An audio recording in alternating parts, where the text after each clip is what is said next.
These are some of the maps actually that we have prepared by involving the community by using the Google Sheet.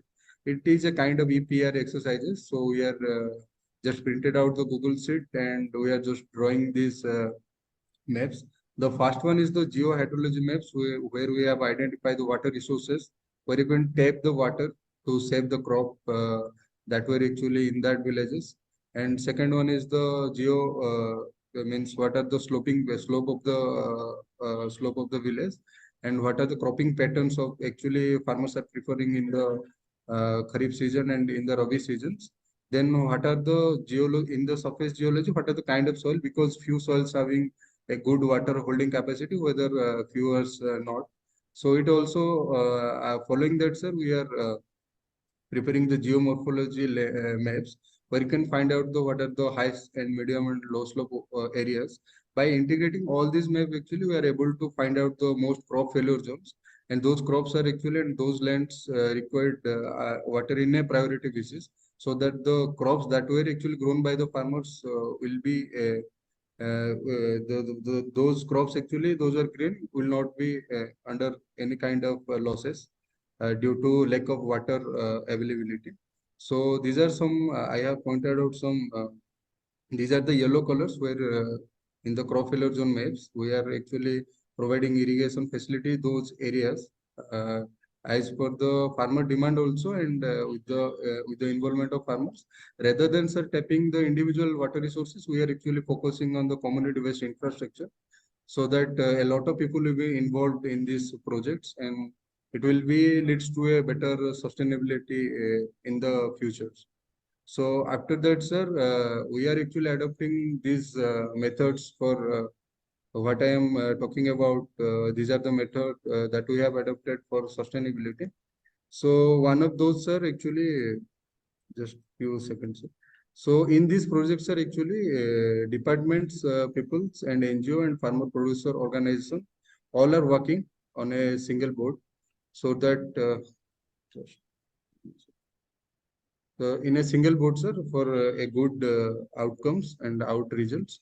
And formation of the water user groups, sir, actually keep a door to do better post operation management because these user groups are formed within that villages. So we are providing some sort of real data monitoring system within that villages, analysis rainfall in each year, and design of the project, how we can change each year the design and the cropping pattern based on the availability of water.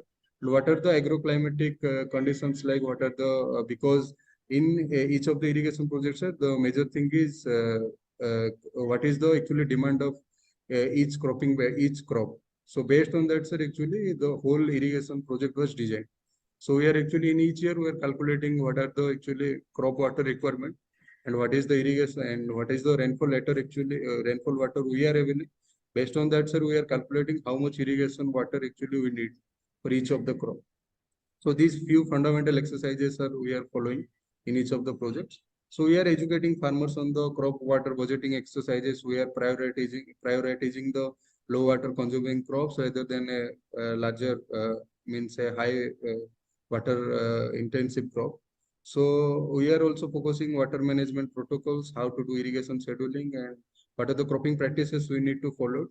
Then we are actually trying to convert the means to actually we are actually doing natural farming and organic farming practices in those villages to reduce the input cost, and these also actually very more helpful for the farmers and helpful for the soils. So in our projects, sir, farmers are actually generally preferring paddy in Kharif seasons, whether in the diversified land, whether it will be upland, medium land, or lowland. But after installation of our projects, sir, we are focusing on the according to the land pattern. Actually, we are promoting the cropping pattern activities. So majorly, we are promoting crop diversification in the Kharif seasons by promoting the pulses oil seed so that farmers will grab a higher benefits. And government also set a higher MSP for these pulses and oil seeds, so farmers will get a good return from this. So these are the method actually we are adopting for sustainability of the projects. And as a part of the system, sir, we are only focusing on the micro irrigation system because we have a very less amount of water. If we will promote surface irrigation, then very few of the areas, the irrigation intensity will be reduced. So by adopting the micro irrigation system, a larger area will actually covered in each year.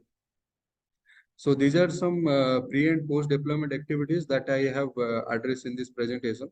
So these are the listed activities that secured irrigation is not available before the deployment. So after deployment, we are able to reach out around 651 acres by benefiting more than 271 farmers. Additional crop was not there after the Kharif season, but now 310 acres is covered was covered in each year due to these activities by streamlining all these activities and by providing water facility to the farmers. And cropping pattern, farmers are preferring paddy only. Now we are promoting pulses, oilseed and vegetables. And flood irrigation was preferred by the farmers, those who are actually nearby to the water resources, because few of the farmers are actually pump, they can assess the water only. But by providing this irrigation networking system, however, all these farmers that were actually in the village, with that, those were actually covered under that area, they are able to irrigate their land. So before implement, all these farmers, like more than 90% of the farmers are migrating to the nearby states for generating income. But now the migration percent has declined to less than 5%. And the income of the farmers were generally from the paddy only. But now each of the farmers are able to get around 35 to 50,000 net profit from these by promoting the agricultural activity. Beside this, sir, apart from the agriculture, we are also promoting livestock-based intervention like poultry farming, then goat rearing, and we are also scheduling the vaccination system in each of the village to reduce the mortality. And also, along with that, sir, we are also promoting fishery activities. We are integrating all these activities so that farmers will able to get a good amount of return from all of these activities.